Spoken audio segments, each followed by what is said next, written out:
Pernah kepikiran nggak sih gimana proyek-proyek raksasa kayak ibu kota baru atau transformasi digital nasional itu direncanain? Nah, di balik layar, ternyata ada perubahan fundamental dalam cara pemerintah Indonesia mikirin soal uang dan pembangunan. Hari ini, kita akan bongkar tuntas pergeseran besar yang bakal nentuin masa depan negara kita ini.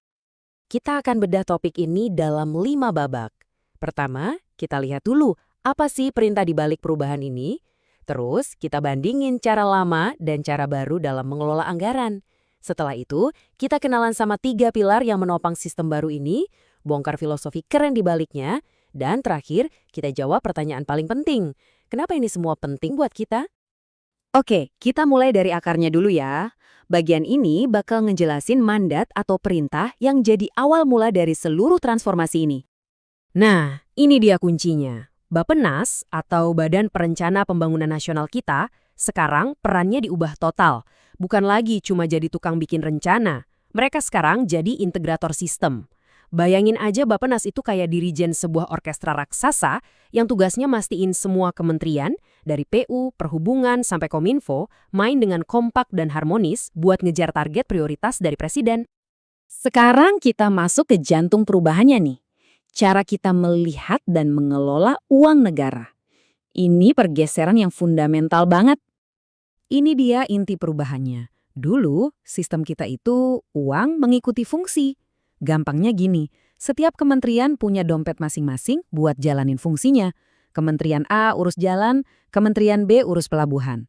Seringkali mereka jalan sendiri-sendiri. Nah, sekarang kita pindah ke uang mengikuti program.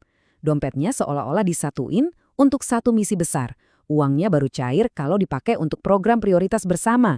Misalnya membangun kawasan industri terpadu yang butuh kerja bareng banyak kementerian sekaligus. Terus gimana caranya pendekatan uang mengikuti program ini bisa jalan di lapangan? Nah, jawabannya ada di 3 pilar atau 3 kerangka kerja baru yang jadi fondasinya. 3 kerangka ini ibarat resep rahasianya.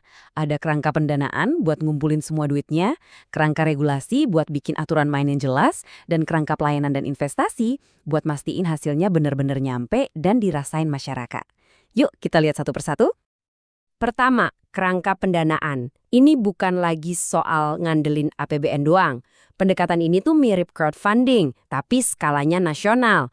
Tujuannya adalah nyatuin semua sumber dana yang ada, mulai dari anggaran negara, investasi swasta, sampai pinjaman luar negeri. Dan semuanya difokusin buat ngerjain satu tujuan pembangunan yang sama.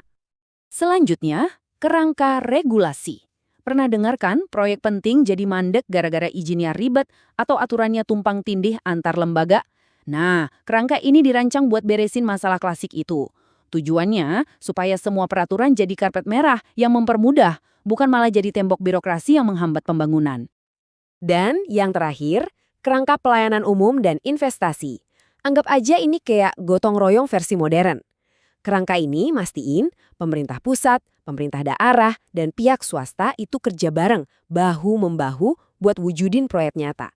Mulai dari bangun jalan tol, sampai nyediain akses internet cepat buat kita semua. Oke, jadi kita udah punya sistem anggaran baru dan 3 pilar penopangnya. Tapi apa sih cara berpikir yang menyatukan itu semua? Nah, semuanya itu dirangkum dalam 4 huruf ajaib, THIS. Seluruh sistem baru ini dijalankan oleh sebuah cara berpikir yang disingkat jadi THIS. Anggap aja ini tuh kayak DNA atau sistem operasinya paradigma perencanaan yang baru ini.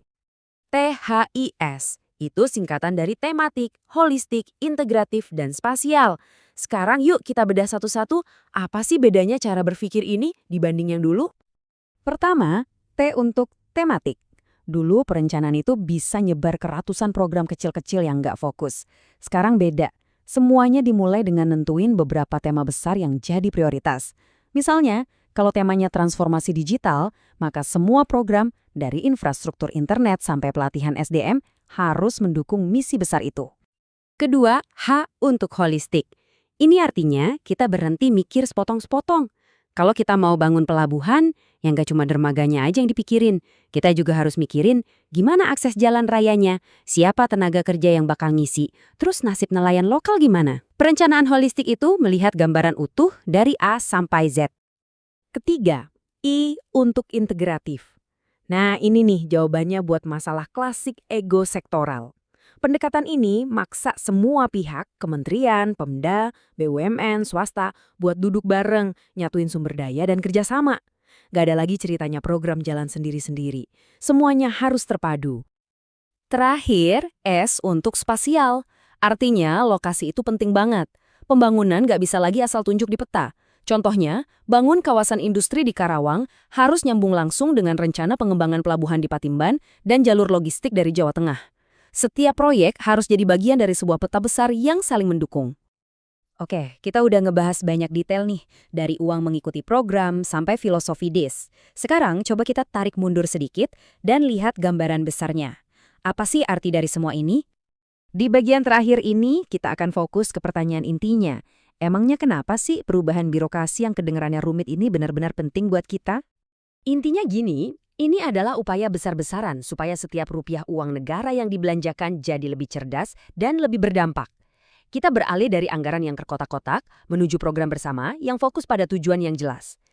Ini maksa adanya perencanaan yang matang dari hulu ke hilir, mendorong semua pihak buat kerjasama, dan mastiin pembangunan itu nyambung secara geografis. Ujung-ujungnya, tujuannya sederhana, mastiin pembangunan jadi lebih efektif, efisien, dan hasilnya benar-benar terasa sama kita semua.